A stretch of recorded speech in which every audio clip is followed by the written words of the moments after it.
Mbote peuple congolais, mbote fidèle, abonné à Bisso ya Sanga Congo, vous pouvez toujours Tolanda, Gédéon Soli, Namona Mboka, Adesso, l'émission à Bisso ya Sanga Congo. Oh, Tozali le Mokolo, il y a le 24 janvier. Oyo esali ko susciter débat na classe politique congolaise o na kozalanga moko te na zaina mwana mboka abeshole otomeka moko sololwa naye makambu oyo esali koleka na République démocratique du Congo sans plus tarder na kopesa invité na ngai mbote ko moto fongola masolo na biso o tozali ko solola na moko ya lelo mbote président Choli mbote ndeko nanga Gédéon meilleur journaliste en tout cas il faut topé son brevet parce que yo za na journaliste au milieu du village aux journalistes à côté de la vérité. Et à côté de la vérité maintenant, politiquement parlant, c'est l'IDPS. C'est le l'IDPS qui est tenté de lutter pour l'intérêt général. Il y a un bazo mobimba tozaliawa, tozana méchant ya kosakanate, réunion exécutive examinée présidé par lui-même le président du parti, accompagné du secrétaire général Augustin Kabouya. Comment répondre au Gnani, Madame Janine Mabunda. Du fait que tous les respecté, propos de Madame Janine Mabunda Lobaki, et pour ça qu'il y a des bêtises à commettre. Mais du fait que notre président Félix Tshisekedi respecte la femme congolaise, mais Madame Mabunda, et c'est la conception que ce cas moi c'est la probabilité de séduire Moutounion. A séduire la mototé na IDPS. A séduire comme Mobalina. Et d'ailleurs, nous avons dit qu'il y a beaucoup de mes amis qui ont vie privée na to ko tamakambo na. Mwana mboka abeshole to simba ba propos ya mwana mboka Shada ko azali professeur de l'université ou bien des universités ko azali professeur moya makasi ko alobi ete soki bo meki kaka ko simba monsieur Albert Yuma ba kotia crise na kati ya République démocratique du Congo. Est-ce que ça ba parole ya homme d'état? De azana homme d'état to somona ba vient nga lokola ba Shadari aza vient na so benga parce que moi je ne peux pas accepter ba figure ko ba Shadari na benga papa. Donc même nga ba traiter nga na ça moins sérieux. Donc mutubuka zo mona vraiment après avant que l'émission Amelina Diamba la première ya. Après avoir comme la Diamba na loto comme la kana point et pour ça le bana n'importe quoi. À ça le niveau à Jean-Marc Kabunda à ça le niveau ya Augustin Kabouya n'a pas à ça le niveau à Shadari tena ko répondre na ba petit wana problème na bango je donne minute on a zo ebisayo peuple congolais ngana za ko ebisabino chaque fois. Le président de la République Félix Tshisekedi a lutté pour l'instauration de l'état de droit accompagné des combattants de l'IDPS. Et l'instauration de l'état de droit est basée par la Constitution. La Constitution n'autorisait pas à notre président de la République de dissoudre l'Assemblée nationale à moins d'une année. N'est-ce comme le 24 et 3 la bonne année, faites bandit de l'élo. Comment est-ce que Félix Tshisekedi va dissoudre le Parlement? Que ne matin l'icolo soit image à réunion exécutive. Lobby samedi tozana matinée à Kafu. Parce que Janine Mabunda na mutozo benga Shadari. Ozomona Shadari so tali na elongi na yo komona kaza irresponsable. Hotel elongi ya Shadari ozomona même bato basala ba élection na 2018. Baboya kotie elongi na ye na kati ya photo ya campagne. Na zawo yeba te bazawo linga ete. Ezaki elongi za mabetoni mais pour les avis privés to pota. Ozomona ndeko nanga. Mais c'est Shadari, il faut pas blaguer avec le président de la République. Il faut pas jamais blaguer avec l'institution. Soko melaka Diamba ngonga Diamba eza na politique. Na politique nous avons besoin de tête pour réfléchir comment est-ce que tu as un développement. Yo so comme l'a dit à Machadari, nous sommes là pour soutenir le président de la République. Quiconque ose la madame Janine Mabunda, ose la Chadari, quiconque oserait à parler du mal du président de la République, tu vas dans la chambre. Après avoir commis plusieurs impudicités, ça c'est Chadari, un impudique tout à fait. Mon frère, nous à l'IDPS, on ne lutte pas pour l'impudicité, nous luttons pour l'intérêt du peuple congolais. Voyez-vous qu'un impudique peut travailler pour l'intérêt de son peuple? Non. À ce travail pour la jeune fille. Mon frère, à ce travail pour la bassi. Alors, M. Chadari, elle Félix Tshisekedi a banni Makambo yo Zaragate. N'habite au Utapewa. Donc, on a beau y attaquer au Tamoulaï, parce que ça qui est toujours fou là, on lingo lingate, va frontière Félix Tshisekedi à Kang. Va frontière les Aboukan. Avant que Bimisa va mandataire à l'État, Félix Tshisekedi a le bigo. Et Tshisekedi to kende na audit parce que to yo ki na ba solo, ke na TGDA. D'ailleurs, Ruguiza ça oui bambo ko sotina na ba. Toyoka ina sango, ke na kati ya Jekamin, Albert Yuma akomisa ngolo ko la entreprise privée na ye. Ya wato ko sala nanu dit nde ozomona Shadari, du fait que bambongo bazako tonga bandako. Mutazako pesa bango ezaki Albert Yuma nde yango ozomona azobanga ke ba uko. Peuple congolais bozala calme, Félix Tshisekedi kiti tongo lelo depuis 4 heures. Aye na mutuka na cortège azo le gabimisi big rouge. Alors big rouge yango na ye nango na ebite ti 18 ni ko sama na mboka lelo. Na ebi nanu te. parce que Félix Tshisekedi a un soutien. Tu as évité de dire na tongo. Mais mais Janine Mabunda poussé. Janine m'a poussé à pousser. J'ai d'ailleurs, bah combattre on a peuple congolais mobile pour poser ma question à Solo. Qui est Janine Mabunda pour répliquer le président de la République? Parce que voir même l'article 77 de la Constitution, même le président de la République dans le Congrès. Congrès veut dire pour éviter l'ensemble de l'Assemblée nationale et du Sénat. Place au président de la République après un discours sur l'état de la nation. Même le discours du président de la République devant le Congrès, et un sujet à débattre. Quand le chef parle pour entrer, personne ne peut répliquer. Alléluia, amen. Mais, oui, alléluia, amen. Mais qui est Mabound? Ceux qui Mabounda, comment on est? Janine Mabundi. Qui est Mabundi? Mabunda. Mabundi. Biso na baluba to benga Mabundi ya kota gra kata. Mabundi na obenga na munokande mboka na biso. Mabundi nazo comprendre pourquoi encore répliquer président de la République. Par quel principe constitutionnel? Yebenani. Ceux qui n'ont congrès président va poser des questions. Mais qui est maintenant Mabundi pour être répliquer président de la République? Lui, elle croit que la politique c'est la séduction. Elle va séduire. Elle va séduire. Félix Tshisekedi est déjà marié. Okise Kabou est marié. Jean-Marc Kabound est marié. Moi aussi je suis déjà marié. Tous les combattants sont des mariés. Mais il y a qu'on séduire. Il y a quelqu'un qui a passé la mission pour la séduction. Non, madame, il faut se respecter. Donc, nous avons poussé bango. Na minute on a solution réunion za kafu kafu. Eza pour combattre. Matinée za lobine na uchi koloba. Madame Janine Mabunda doit démissionner. Jean-Marc Kabound a remplacé la place. Histoire se répéter au tomonaki mwana mboka VK Vital Kamerhe o amekaka kosala discours. Oh ceux qui na koloba en vacances na bango bazaki na vacances sali discours moko boy tomonaki a démissionné. Bongo madame Janine Mabunda ye pasali discours moko to point de presse moko vacances parlementaires en pleine vacances parlementaires. Si on est la caméra démissionné te ba polémique wana ngana ko tate zaki e bazako liambongo bango nyonso. Maintenant a eu régime à Félix Tshisekedi place aux autres pour l'intérêt à peuple. Na limite to kota na ba polémique pamba wana. Donc ça ba association na ba bazako liamba mona ba makamana. Tu dois rendre procédure moko ezaki na régime à Kabila te. Ezaki i procédure. C'est-à-dire makambo ils ont respecté ba principe te. Procédure ndé balé na régime à Félix. Vous violez la constitution Big Rouge.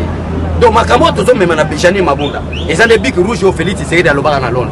Alinga te Tshisekedi a démissionné. Il sera démissionné te base déjà na peuple congolais baza prêt à kobima na balabala pour makambo to sila na balabala. Abesso le 24 janvier yango le 24 janvier yango un pays laïque le Congo. Journée à méditation en prière, tout ça ba musulmans, tout ça ba occultistes, tout ça ba kimbangistes. Pour célébrer l'essentiel, il n'y a qu'un seul Dieu, le tout-puissant. Aux à la musulman, aux à la Jéhovah, témoins de Jéhovah, aux à la catholique, aux à l'église de Réveil, Nzamba Moro à Salalora Namabele. N'habitez en dehors Nzamba Salalora Namabele, ceux qui sont Bassambe Nzambe. En tout cas, à date aux alaïs, ceux qui sont Nzamba Salalora Namabele, tu es au Nambo. Au régime à Félix Tshisekedi, Nzamba Salalora Namabele. Wana na web en dehors Nzambe Wana. Oh, bisous aux alaïs. Mais laïque, quel Dieu vous priez? Le Dieu tout-puissant, là, on vous laisse. Mais si ce n'est pas le Dieu tout-puissant, on vous chasse dans le Donc, vous avez la journée de réflexion, tu réfléchis tant que tu as un parlement, banani va vous aller dire qu'on remplacer par d'autres Obama. Vous réfléchissez tant que tu as un ministre, pour Gédéon, et ça, c'est d'hypocrisie. Pas ministre, pas solo. Yo, ça va mal à l'aise. Avec Cholé, ordonnance président de la République, le ministre du portefeuille sont notifiés en côté. Mais les lois ne notifient pas. À Bagni Data, les lois. Yo moni retour à président républicain dans 4 heures. Tala air président républicain a quitté le bango. 4 heures. A quitté à Soldia Mbanga, Misuna Ndoto, et Zoto Kama. Na Muniere. Est-ce que yo mona président Félix Tshisekedi pour que président républicain à la Muniere? Ce qui a la tête ça. Muniere c'est un symbole de pouvoir. Symbole qui nous qui autour de la Tshisekedi. Ozolanda. On va grande décision parce qu'on a Muniere. Face à quitter na Muniere na 4 heures. Parce que Soldia Big Rouge à la ici pas peuple congolais. Bande konanga. Bino bat bozana ba confusion Fayoulou malgré je dois poser question. Voici l'homme qu'il faut à la place qu'il faut. Félix Tshisekedi l'homme. Ce que tu as eu peuple honnête. Toko bimana balaba to bige Félix Tshisekedi pour na yo moko ça la 30 ans. Mais le quoi tout ça batmo ba aventurer to solo ka Félix ça na 20 ans. Autant 20 ans. Autant au-delà 30 ans. Ouais. Parce que c'est seul lui qui est capable d'abonir Mboka. Mais au-delà de 30 ans, moi, tu que tu as violé même le principe constitutionnel. Le principe constitutionnel, vous avez violé parce que l'article 5 de la Constitution est clair. La souveraineté de l'État appartient au peuple. Et le peuple est abîmé avec Félix Sala 50 ans, il y a un peu de peuple. C'est l'un des principes constitutionnels du peuple. Le peuple. Bon, d'après vous, le corps de Maïle, quelle différence faites-vous entre le peuple et la base? Donc, base, le peuple n'est pas bandagala. Et à la base, et à la peuple, on ne se passe pas partout, on va bien en français, peuple. Voilà. Avec sur le plan chaotique, ton projet, face B, à chef de l'État. Face, fallait que c'est à la face B, à la face A. Face A, n'a pour travailler pour l'intérêt du peuple congolais. Mais elle a son moment qu'il y a quelques personnes qui peut travailler pour l'intérêt du peuple congolais. À ce moment, face A, on est comme à rouge. À la face B. Et l'on a fatigué à son moment bongo. Et ça a bon, tout le monde calme. À la Ndumbate, à votre abamissi, Sebasité, à l'Ingabassi, à Basité, Banin. À la Neka calme. Aux Hollandes, Félix c'est à la face B. Félix c'est dans la complexité. Et ça qu'il te d'idolâtrie, maintenant, Félix c'est dans la moine bourgeois. Félix, à votre manazalati. Et ça n'a pas de souci pour botter ma botte avec un moyen à côté de l'endroit. Mais Félix c'est dans la botte à Manu Sakuta. Napuyaka, pour ce qu'on a bien qui toque. Aux Hollandes, à sa manazalati. Félix a sa moine congélateur à Maya Malili, où ils ont vraiment congelé bien. À mon anzalati.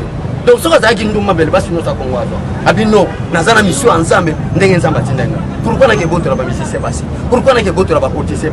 Et c'est que nous avons fait la et Félix, c'est dans 20 ans. Abali Mamadini. C'est dans l'âge à 20 ans déjà. Et l'homme sérieux dans la bonne. Et ça a reçu la ligne A. Nous avons face B, Félix, c'est dans la face A. Face A, nous avons fait un travail d'intérêt peuple comme on l'était. À ce moment-là, nous avons fait ndé face ay commune abesho to simana no makambo oyo simba kipenda beti ya iniking oyo ba bimise bona kati ya homme tata ekolo azongisa ki bona kati ya homme ya kokamwa bazongi na nombre moko au-delà ya nombre oyo bazalaka lipuso bazongi na nombre ya 7000 papa bazonga te l'essentiel pour nous to mona ki date ya le 24 janvier 2020 le col les aliwa Félix Tshisekedi a conquis en déjà pourquoi to so sepela na date pourquoi tu as créé une date qui est bonne année? Parce que maintenant le président a poumon na kacha fois a fait la constitution. Elle a plein pouvoir constitutionnel. Ça c'est l'article 148 de la constitution, mon frère Gédéon. Maintenant, bataille qui bazonge belé, bazonga mukeza trafic d'influence. 2 mois ils belé, au moins nous sommes aux arranger. Pas maquiller le royaume. Je crois ni même vraiment que je suis Félix Tshisekedi ministre par exemple, ministre de l'enseignement supérieur universitaire. Donc, quand on dit que donc, aux étudiants, nous avons besoin d'un film pour la pression était. Donc, ça calme Félix Tshisekedi maintenant à son nommer des personnes qu'il faut à la place qu'il faut pour travailler pour l'intérêt du peuple congolais. Parce que la nomination Félix Tshisekedi est au nom de la coalition. Maintenant, la nomination Félix Tshisekedi c'est au nom du plein pouvoir constitutionnel du président.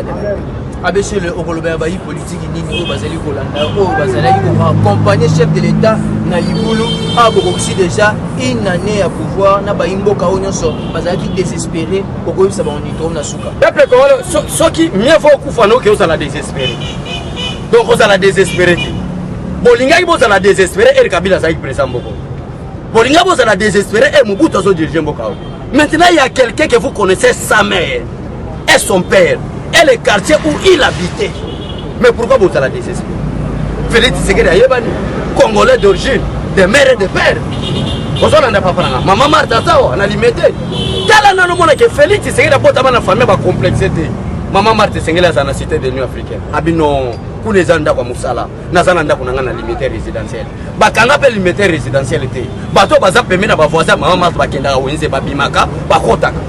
Pour le côté ça peuple congolais que la présidente de la République elle est colobatée que ma télé peuple donc ba politicien ozana cash ozana FCC yeba beke ngongé travailler pour l'intérêt du peuple congolais en tout cas tous les membres de personnes yibito côté là on va faire to bengana parce que tu comprends que vous travaillez pour la sa famille no yiba rapport ozana tala bato ba collègue Félix Tshisekedi bango ce sont des collègues de Félix Tshisekedi bango de bafanda ba lubi que non ndenge biso to zaboyi Papa Etienne Tshisekedi aza collègue na biso te aza mentor na biso non akufi na kati na biso na za mayele kolega ba congolais no se Félix Tshisekedi to pousser Congo merci vraiment na bande konanga force du peuple parce que malgré boko boya malgré ba muso bako finga ke baza berere na bango parce que même nga na zaka sincère na zaki attaquer pe na bande peut-être quelques membres peut-être du pouvoir mais l'était na bango pe et ça l'appelle le loke to ke li boso merci na ba parlementaire debout d'ailleurs le travail ce n'est pas le diplôme le travail et ça droit constitutionnel.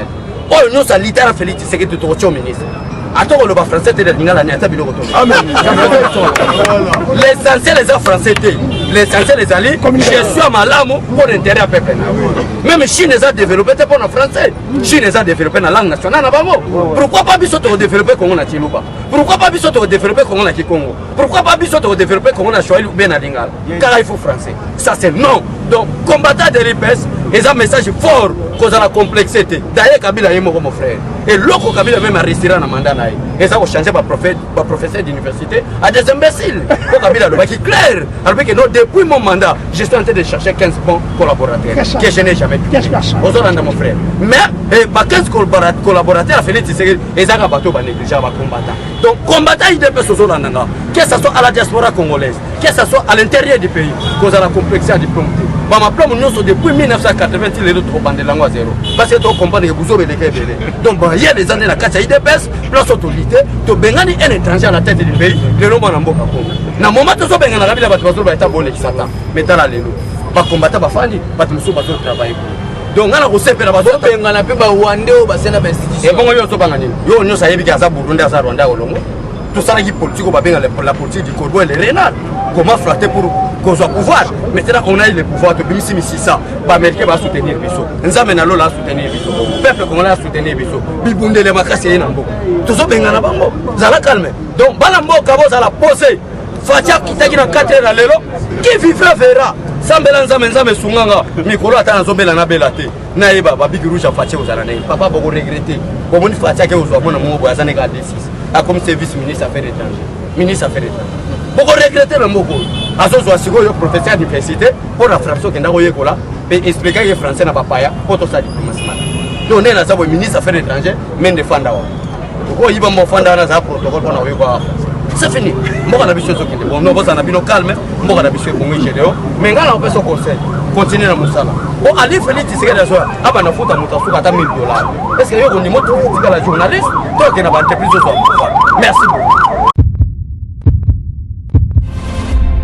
Eshima, votre magazine qui bat au rythme de l'actualité. Une réponse à vos besoins en information, un éclairage dans divers domaines. Impartial, documenté, instructif. Eshima au cœur de l'info. Retrouvez la nouvelle édition. Exclusivité, défi, vision. Jean-Tini Ngobila, au-delà des limites. Gouverneur de la province de Kinshasa, Jean-Tini Ngobila propose 5 axes prioritaires pour relever les défis de Kinshasa. Retrouvez également l'interview de Maître Freddy Bonzeke. Découverte, 59 ans après l'indépendance, la recherche scientifique d'école José Mpanda, l'homme providentiel. Dossier Eshima, alternance historique en RDC, une année après, décryptage. Nation, SNEL. Après les premiers forums sur l'énergie électrique, Jean Bosco Kayombo multiplie des actions de CLA. La RDC, vers une société civile politisée, placer la SONAS en pole position des meilleures entreprises, Lucien Boniemé et Kofo impressionnent en 9 mois. Premier partenaire du développement, le FPI a atteint ses objectifs pour 2019. Retrait des sanctions européennes, Lambert Mende, une réputation lavée.